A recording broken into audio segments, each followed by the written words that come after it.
May the 9th, 1940. A little French town with little French children. A town in the Ardennes, not far from Germany, which is at war with France. But things have been quiet.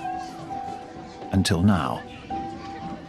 So the children continue to line their clogs up neatly, and their school teacher says, "Today we'll learn a nice song to bring peace back to us." Round, round, round go the puppets. This will be their last class.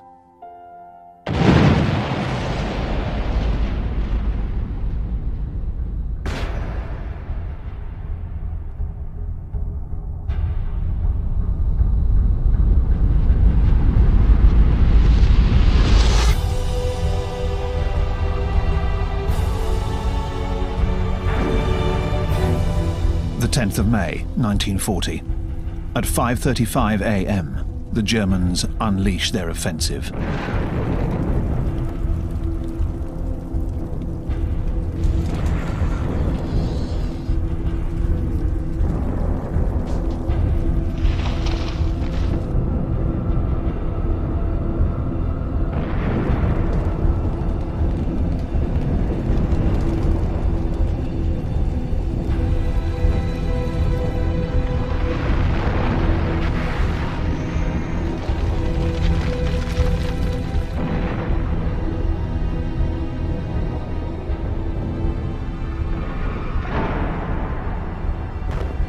German paratroopers are dropped into Holland.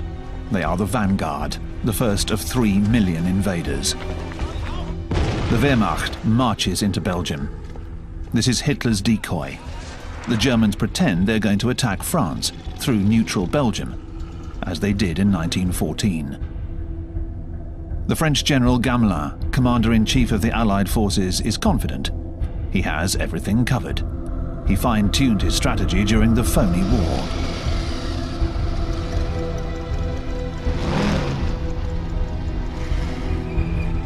Gamelin moves his best motorized divisions, the elite of the French army, into Belgium, along with the entire British Expeditionary Force. These are fighting soldiers with true grit. They will stop the German advance through Belgium. But Hitler, in his headquarters, is gloating.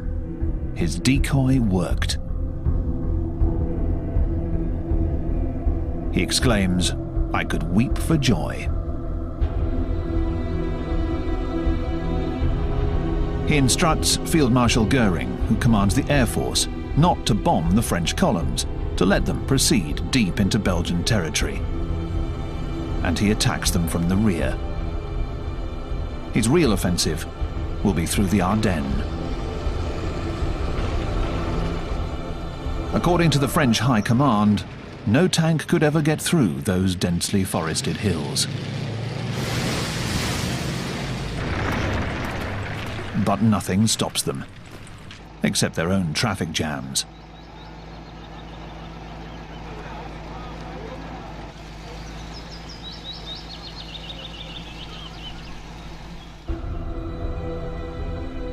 Meanwhile, in the Netherlands and Belgium, people who own cars are among the first to flee.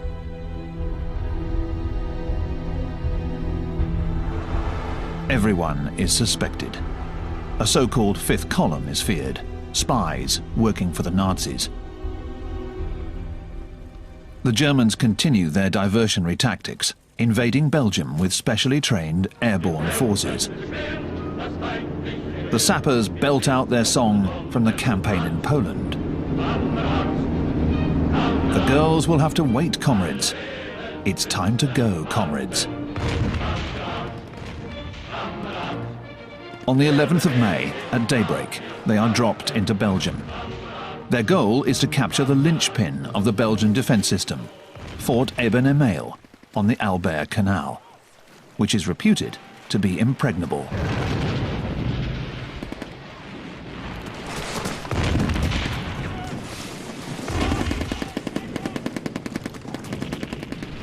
An intrepid German soldier heaves himself onto the top of a turret with a load of explosives.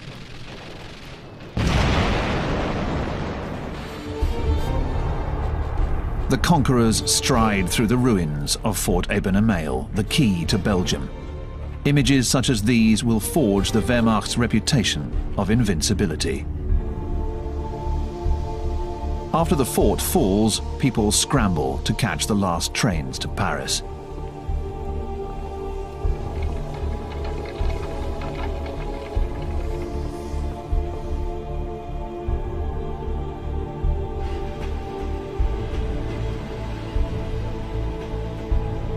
In the French capital, the Red Cross is swamped. Belgian refugees are transferred to cattle cars heading south.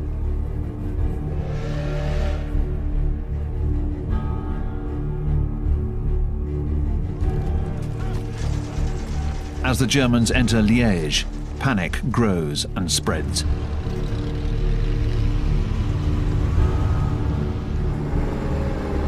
Faced with such a show of force, there are only two options: obey or flee.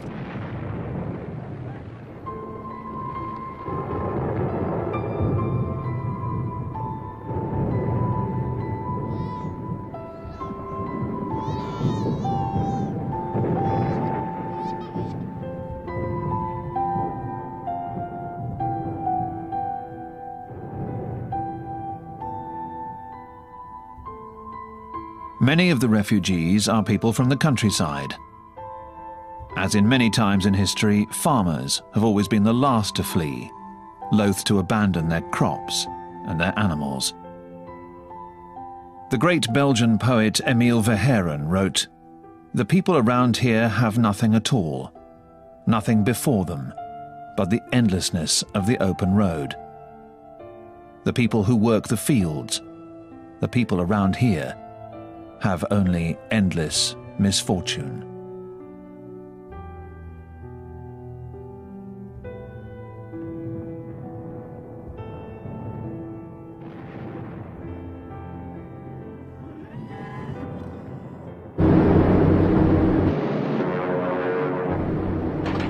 The Germans unleash their aerial offensive, destroying strategic crossroads, airfields, refineries, and fuel supplies.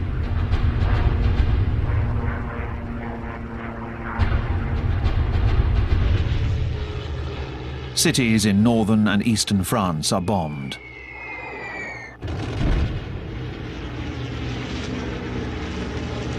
The French are now facing the reality of modern warfare.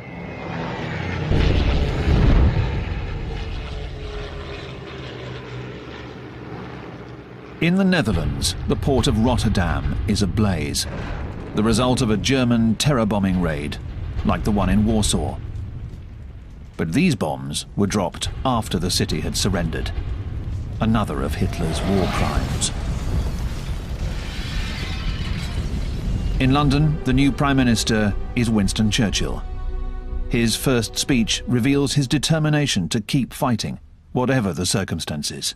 I will say, without a doubt, that the fate of Holland and Belgium, like that of Poland, Czechoslovakia and Austria, will be decided by the victory of the British Empire and the French Republic.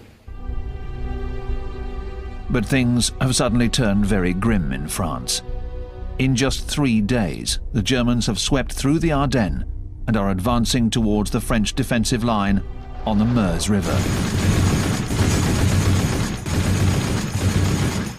They are closing the net with their pincer movement, seeking to entrap the Allied troops massed in Belgium.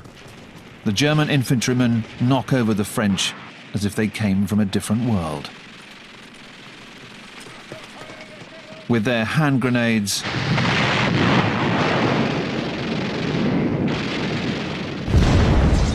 machine guns, and with their sleeves rolled up, they take the town in one day. Sedan, the key to the Ardennes, which was already terribly marked by the French defeat in 1870. But the real obstacle for the Germans is the Meuse River. On the night of the 13th of May, they bring in beams to build bridges. The French fight back. But the Germans neutralised the French artillery, and the next morning their sappers finished the bridge, galvanised by their general, Guderian, a 52-year-old Prussian, a great armoured warfare strategist, using tanks to strike with force, daring and speed. The Blitzkrieg, or lightning war, should not give the enemy time to react. First, the tanks, followed by infantry and backed by aircraft, especially the Stukas. The Stukas, dive bombers equipped with sirens. Resisting the intense pressure of the descent, their highly trained pilots released their bombs at the last minute with lethal precision.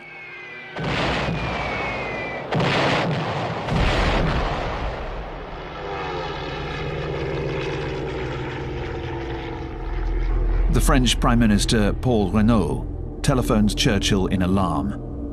"We have been defeated. We have lost the battle." The French generals are at a loss. They are unable to react to the situation. With the Allied forces tied up in Belgium, how can they stop the Germans from advancing?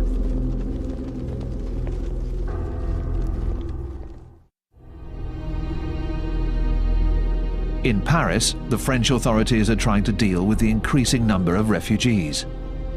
People from Belgium and northern France are pouring into the city. Schools, hospitals and barracks are soon overflowing. Information is sparse, rumours abound. Has Gamelin committed suicide? No. The French High Command has just realised that the Germans are heading for the coast and that the Allies have fallen into a trap. A counter-attack is ordered, allowing a certain Colonel de Gaulle to distinguish himself at the head of a tank brigade. The French army possesses more tanks, and they are of better quality than the German panzers.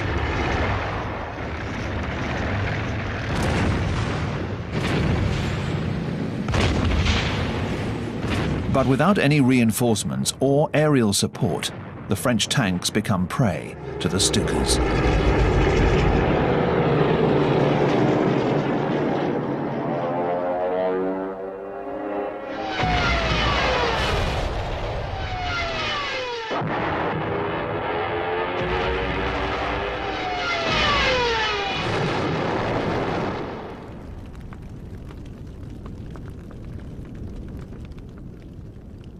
The French combatants put up a good fight, but they wonder why the Air Force isn't protecting them. Poorly prepared and with fewer planes, the French pilots are heavily outnumbered by the Luftwaffe, but they fight courageously. Dozens of German pilots are shot down and taken prisoner. Some of these pilots will be returned to Germany when the armistice is signed and will then join the battle against Britain.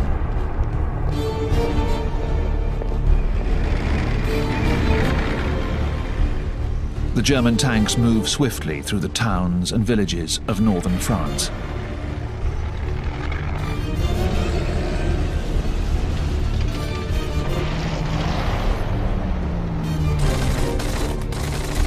Valiantly, the French try to slow the German advance. The Germans crush any pockets of resistance.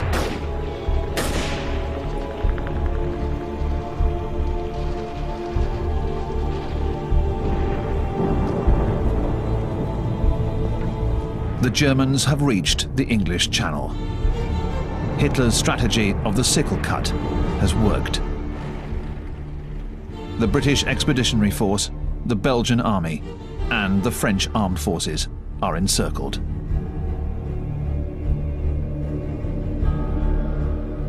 The Belgian king surrenders, along with his army. The British Expeditionary Force withdraws towards the coast, leading to the final collapse of the Allied armies. In Paris, the French Prime Minister Paul Reynaud dismisses Gamelin and finds a new saviour, General Weygand, 72 years old, one of the artisans of the Allied victory in 1918. To bolster morale, Reynaud names another World War I hero as vice premier, 84-year-old Marshal Pétain, who will soon turn his back on Renault's policies. Bagian has no choice. He too is forced to order a full retreat towards Dunkirk. Hitler lets them go. A gesture of clemency towards Great Britain? Is he still hoping for a separate peace? Or has Goering assured him that his air force is capable of preventing an evacuation? 400,000 men cram the beach, helpless and in disarray. They have one last chance to escape, over the sea. Churchill orders any vessel that can float to go and get them. On the outskirts of Dunkirk, the French hold back the Germans, suffering heavy losses. Goering sends out the Luftwaffe's Stukas and bombers.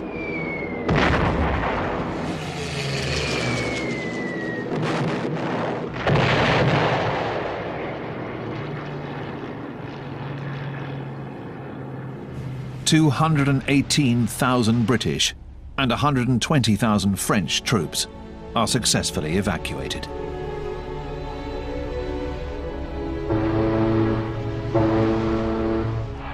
The British Army is saved, but it's in tatters.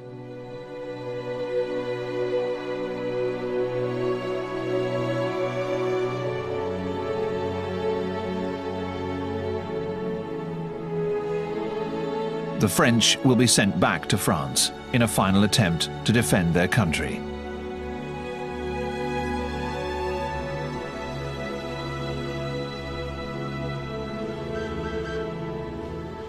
The British are sent off to re-equipment centres. All of Great Britain hails Dunkirk as an extraordinary feat. Churchill, however, puts it into perspective. With lucidity, he says, "Wars are not won by evacuation." Even so, in those first days of June 1940, the Dunkirk spirit is born. The ruthlessness of this war and the destructive power of the Nazi enemy are now apparent to the British. Lightheartedness and humour give way to frantic efforts to mobilise the nation. On the 4th of June, Churchill, who is also battling the defeatists on his own side, speaks out. His tone is unforgettable. "We shall fight on the beaches, on the landing grounds, in the fields, in the streets, and on the hills. We shall never surrender."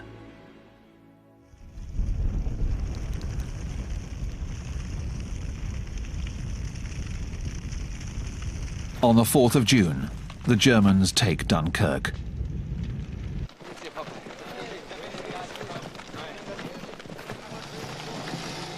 A fabulous bounty awaits them, lavishly filmed by the Wehrmacht's propaganda units. The British forces have left behind almost all of their equipment.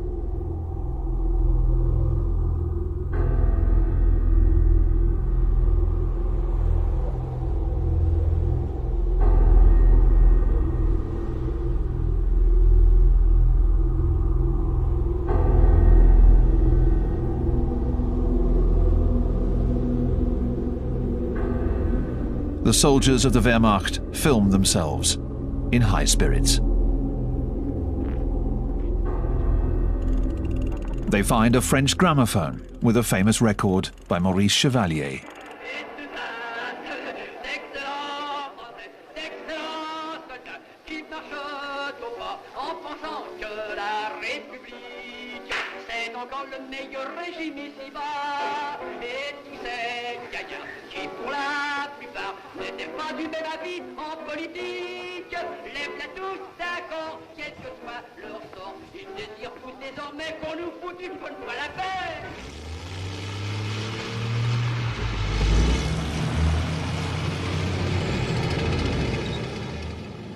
The offensive continues.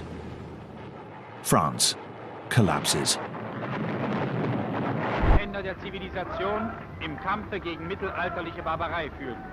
Das sind also die Treuhänder der Kultur. 3,000 African soldiers and officers from the French army will be shot and killed after they're captured. After 7 years of Nazi indoctrination, racism is rampant among the German soldiers.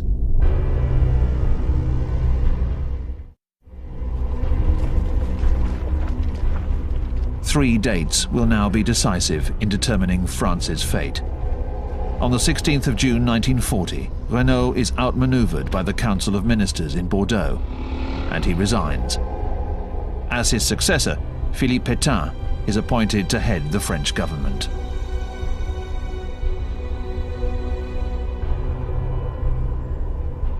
Place de la Bastille.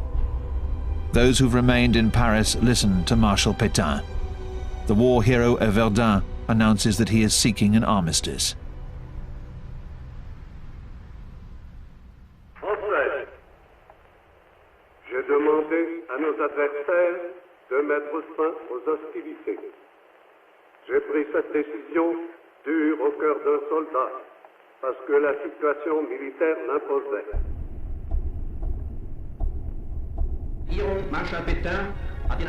The German radio translates this speech, announcing France's capitulation.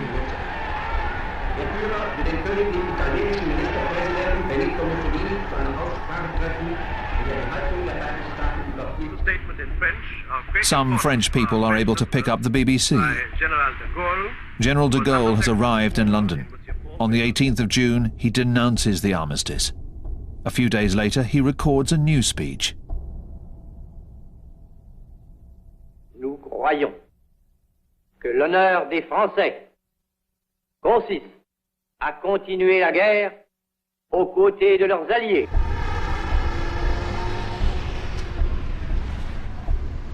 Hitler receives a telegram of congratulations from Moscow.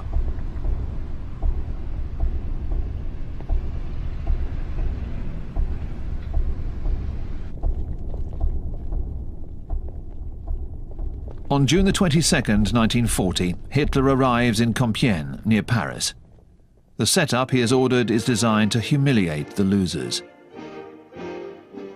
He has brought the same railway car that was used for the signing of the 1918 armistice that sealed Germany's defeat. His revenge is complete.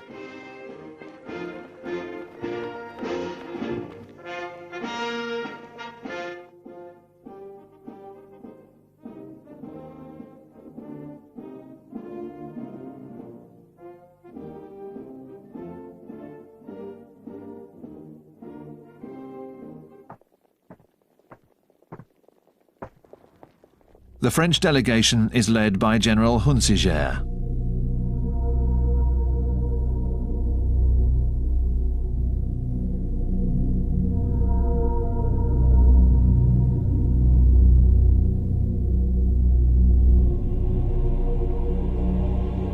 An interpreter reads out a diatribe, accusing France of declaring war without any reason. Hitler does not utter a single word. He stands up and leaves.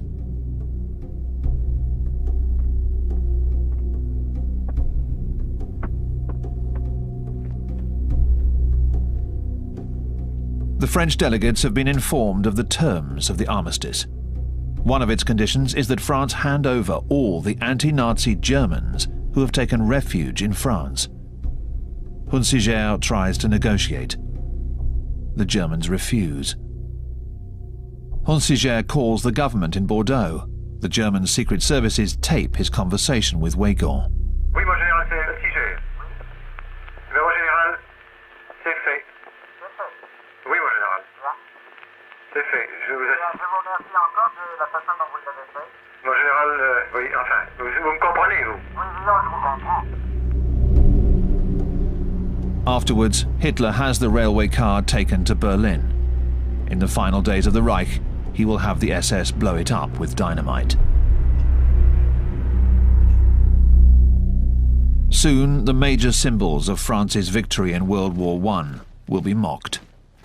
Like here in Verdun, where 500,000 French soldiers were killed, to come to this 20 years later.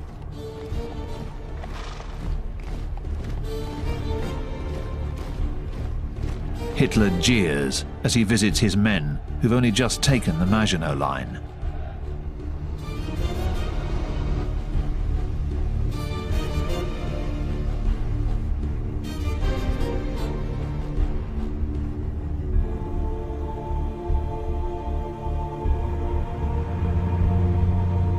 He is more solemn when he enters Strasbourg and its cathedral.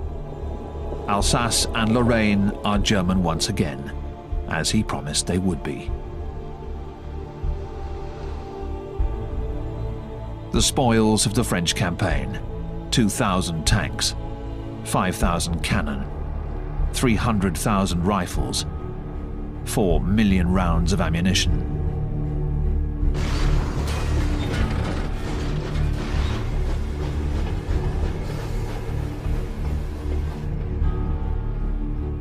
At an army supply warehouse, the Wehrmacht finds a stock of long johns meant for the French army, warm woolen garments which will be stored away for future campaigns.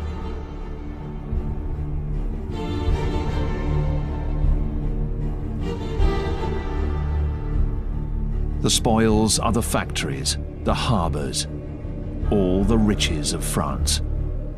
It was the French who declared war. As a consequence, they will pay the equivalent of $100 million a day in occupation costs. General Hunsiger goes to Germany for the first meeting of the commission charged with applying the terms of the armistice.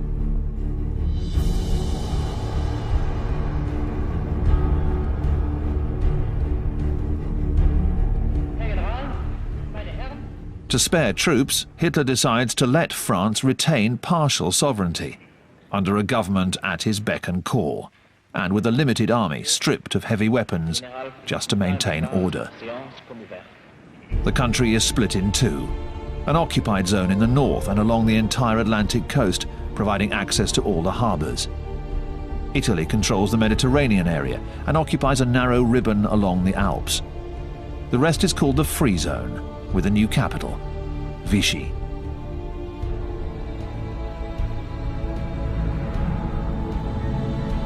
This spa town has been chosen in part for its many hotels.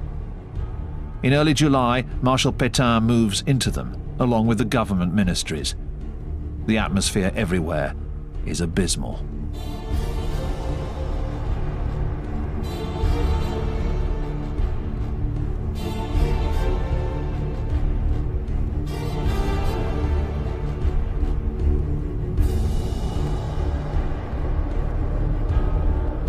However, this Vichy government continues to control a vast colonial empire, and above all, a still powerful navy. Hitler's only request is that its ships be disarmed and remain in their ports, for he is afraid it might join forces with Britain. Churchill fears the opposite, that it will fall into German hands. He orders the Royal Navy to neutralize it. A British naval force sails to one of France's biggest naval bases, Mers el-Kébir in Algeria. Churchill is taking no risks. An ultimatum is dispatched: either join us, scuttle your own ships, or sail under escort for demilitarization in the Caribbean. The French reject all proposals. The British open fire.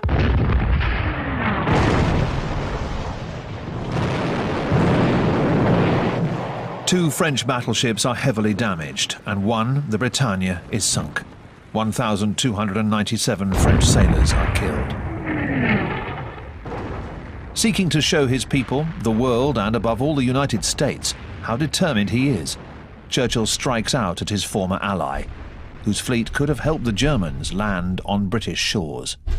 2 days after the attack, the Vichy government breaks off diplomatic relations with Britain.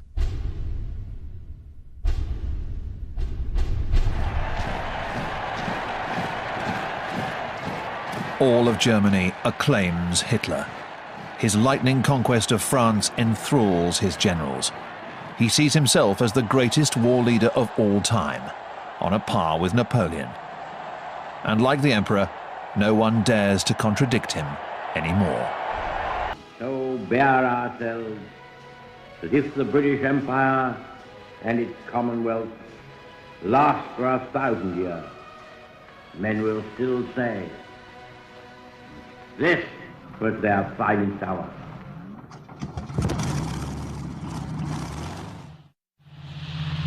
One of Churchill's main weapons is the Royal Air Force, along with its remarkable aircraft, the Spitfire, with its Rolls-Royce engine, one of the best fighter planes in the world.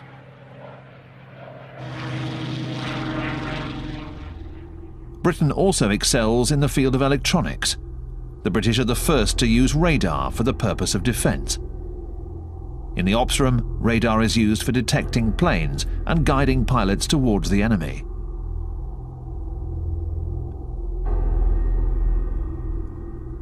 The pilots from all over the British Empire are joined by airmen who have managed to flee their countries under German occupation, or whose governments are in exile in London. Poles, Dutch, Czechs, and the first of the Free French forces, along with de Gaulle. Many of the British pilots are Oxford and Cambridge students. One of them, Richard Hillary, later wrote, "We were known as the long-haired boys. We were disillusioned and spoiled. The press referred to us as the lost generation. Superficially, we were selfish and egocentric. The war demanded no heroics, but gave us the opportunity to prove to ourselves and to the world that, undisciplined though we might be, we were a match for Hitler's dogma-fed youth."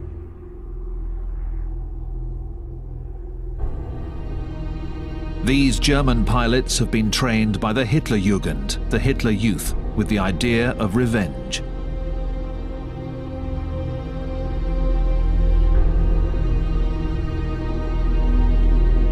They feel that they are invincible. Their leader, Goering, is a popular figure in the regime.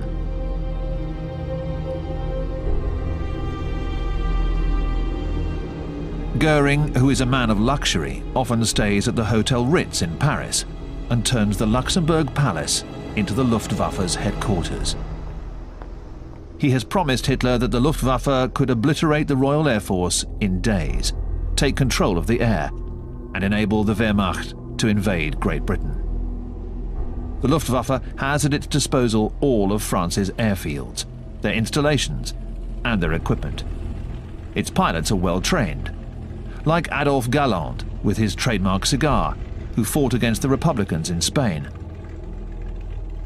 Or Werner Mulders, an ace from the Battle of France. He was one of the pilots shot down, taken prisoner, and then returned to the Germans. He is now part of the aerial offensive against Great Britain.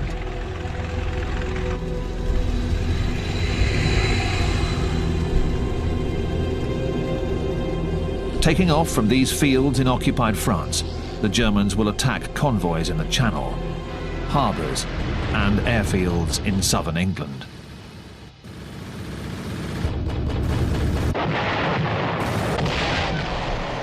They will shoot down 500 British aircraft at the cost of 1,000 of their own. The British pilots hold out, giving everything they have.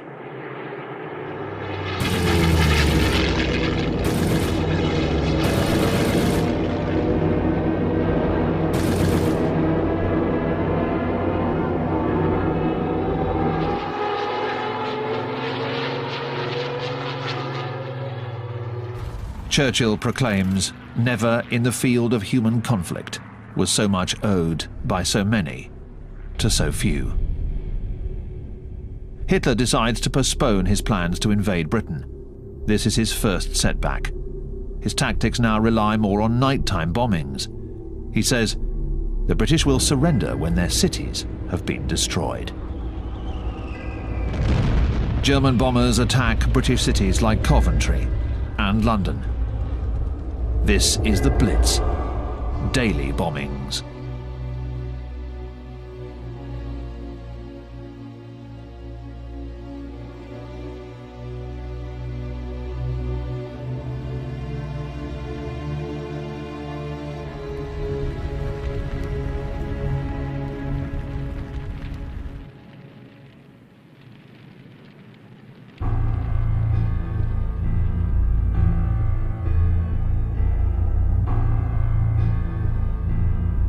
As for the British people, they hold up admirably.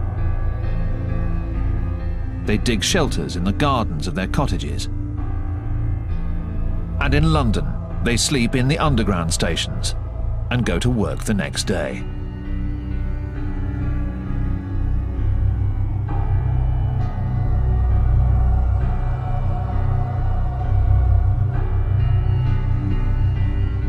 never lose their confidence or sense of humour. Churchill says to the French, Ici, dans cette ville de Londres, que Herr Hitler prétend réduire en cendres, nos gens tiennent bon.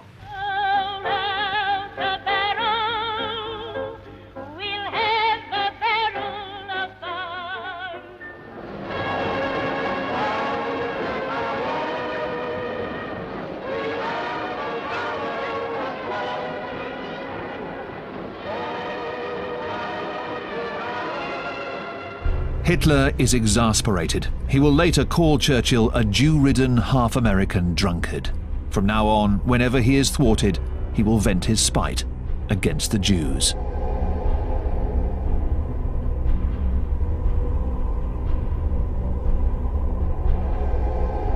On October the 12th, 1940, on the day of Yom Kippur, the Jews of Warsaw are told that a ghetto would be set up.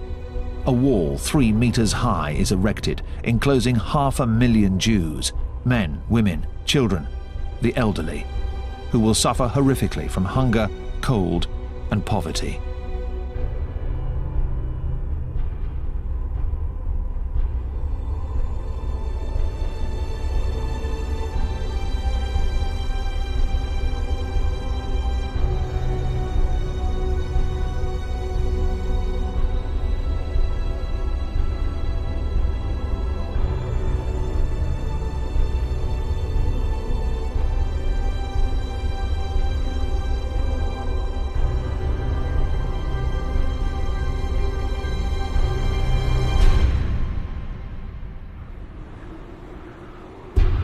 In his chalet in the Bavarian Alps, the Berghof, Hitler is filmed by his mistress Eva Braun as he celebrates New Year, surrounded by the children of Nazi dignitaries. He has another plan up his sleeve, another big gamble. His mission now is to conquer new Lebensraum, living space, to the east. He has allied himself with Stalin, only to better attack him later on. His failure to take Britain compels him to move quickly, before Churchill is able to draw America in. That would set the world ablaze.